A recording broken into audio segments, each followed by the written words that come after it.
Really an amazing development. Some mullahs in Iran are actually joining the demonstrations. What's going on here? Let's bring in our senior editor of Middle East Affairs, Octavia Nasser. Octavia, explain what's going on here. You know, Wolf, Iran has seen major protests since election results were announced. And as we monitor these demonstrations through social networking sites, one can't help but notice changes in the opposition picture in comparison to what it looked like prior to the elections. Iranian clerics join a demonstration against the government in the streets of Iran, a rare act of defiance. In the Islamic Republic of Iran, mullahs rule supreme. They are the country's conservative clerics, guardians of the Islamic revolution and its ideologies. They're loyal only to God and Iran's supreme leader, Ayatollah Ali Khamenei. These pictures speak volumes about the post-election protests that have filled streets and squares of the capital Tehran and throughout Iran. When the Iranian opposition took to the streets in protest of their candidate Mir Hossein Mousavi's loss in what they called rigged elections, there were young people, students for the most part, and women. Their numbers dwindled over time, some say because of the crackdown by police and militia. We've seen protesters beaten, shot at, their screams of pain and even death caught on tape by fellow protesters. Throughout all that, some clerics of the Islamic Republic have spoken up. On his website, Grand Ayatollah Hussein Ali Montazeri describes the protests as a challenge to the, quote, very legitimacy of the Islamic Republic. Mousavi ally and former President Mohammad Khatami said in a statement, protest in a civil manner is the definite right of the people and all must respect that. The Iranian opposition now has new faces, made up of those who had opposing ideologies before the election.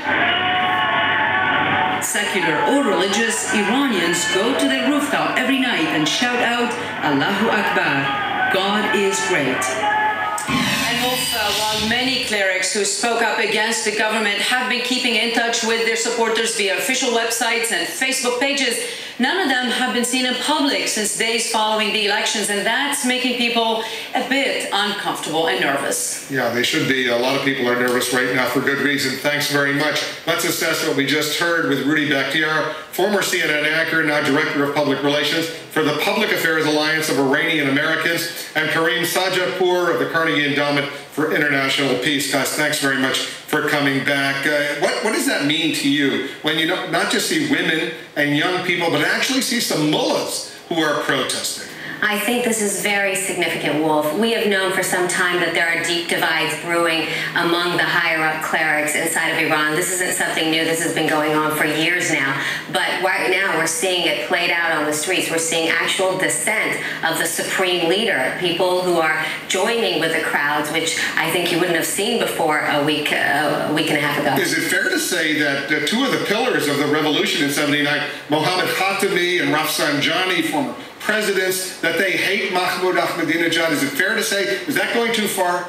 No, that's fair to say, Wolf. In fact, former President Khatami told me this personally, that he thinks Ahmadinejad is crazy. And Rafsanjani certainly as well. There's a deep contempt they have for Mahmoud Ahmadinejad, and they feel that he's really unsettled the pillars of this revolution, and he's put Iran into great danger. And today we learned that a bunch of people connected with them have been arrested and are just disappearing from the streets. That's right. Well, this regime is really an equal opportunity oppressor. We mentioned mullahs earlier. They've oppressed mullahs, they've oppressed the youth, they've oppressed women, and we now have a government in Tehran which has alienated, I would argue, the majority of Iranian society, wide swaths of Iranian society. These are former deputy prime ministers, former foreign ministers. It's not just your average Iranians. But I want to get back to one average Iranian, Neda, the 26-year-old young woman who was killed on the streets of Tehran. The LA Times had some amazing pictures. Take a look at that picture, Karim, right over there behind you. You can turn it around the other way, you'll see her.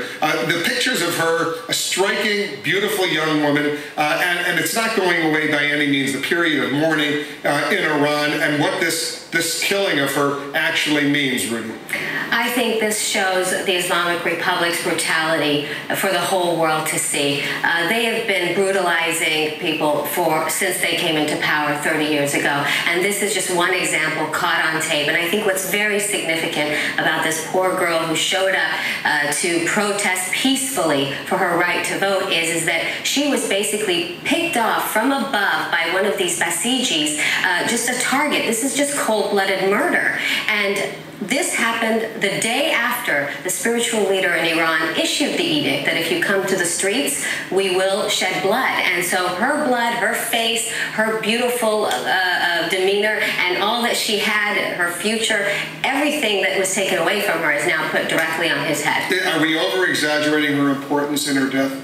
I don't think so, Wolf. I think, again, as we saw with the revolution 30 years ago, the iconic images were of bearded, middle-aged traditional men. Neda is really the iconic image of a new Iran, which is a young, educated female. And I can tell you that over the last few days and last week since Neda has passed, the response internationally has been absolutely overwhelming, with not only Iranians, but many Americans, Europeans, Asians saying that they've really been deeply moved by this horrific death of Neda. And the Wall Street Journal had the story today, and I don't know if you've heard about it, that an Iranian family whose son was killed in one of these demonstrations is now being told by the authorities, you must pay for the bullets that killed your son. Have you heard this? I heard that as well, and this is a story that was circulating on Facebook a couple of days ago, and when I heard it, I was horrified. But again, it doesn't surprise me. This is this regime, and these are the tactics that they use to inflict pain on people and make things difficult. The Basijis are an interesting militia.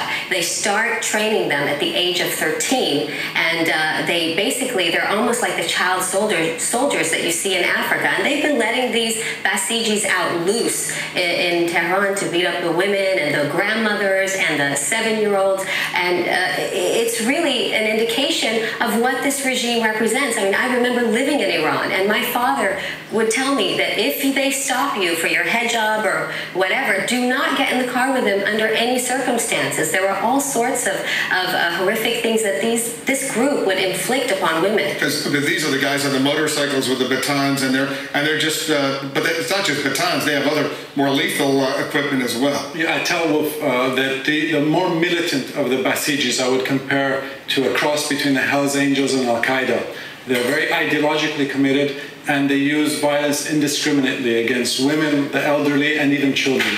Kareem and Rudy, thanks very much. We'll bring you back. The story's not going away.